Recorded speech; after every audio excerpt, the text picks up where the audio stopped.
આજે આણંદ જિલ્લાના બાકરોલ ગામની અંદર હું છું અને હું જ્યાં ગામમાં રહું છું તે જગ્યાએ જ એક એકલા બા રહે છે અને એમનું ઘેર તમે જોઈ શકો છો કે ઘેર પરિસ્થિતિ કેવી છે અને પડું છે. તમે દીવારો આગળ નીચે છે તૂટી ગયેલી છે અને એકલા જ બા રહે છે ઘેરની અંદર.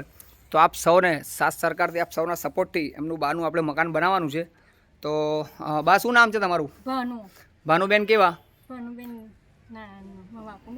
હા એટલે ભાનુબેન તમે કેવા એમ સરનેમ આખું સર? ભાનુબેન રોહિત. બરોબર. કેટલા ટાઈમથી રહો છો તમે અહીં? કેટલા વર્ષ અંદાજે થયા હશે? છોકરા બોકરા તમારે નહીં? કોઈ છોકરા બોકરા કોઈ નહીં? તમારા હસબેન્ડ? અચ્છા એવું છે. કંઈ વાંધો નહીં. આ બાકરોલ ગામની અંદર છે રોહિત ફરિયામાં. તો આપ સૌ અમને આપના યથાશક્તિ પ્રમાણે અમને સપોર્ટ કરશો જેથી અમે બાનું મકાન બનાવવાના છે. તો આપ સૌ અંદર જઈએ. મકાનની અંદર તો જે દીવારો છે એકદમ તૂટી ગયેલી છે, નરિયાવાળું છે મકાન અને એમને આપણે તૈયાર કરવાના છે.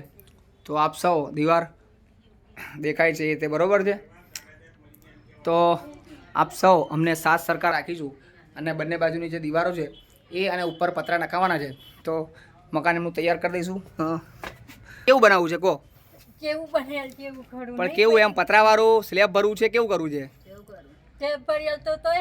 જેવું પતરાવાળું હોય તો પતરાવાળું, સ્લેબ ભરો સ્લેબ. બરોબર ને? કંઈ વાંધો નહીં. તો વિડીયોને ખૂબ શેર કરજો.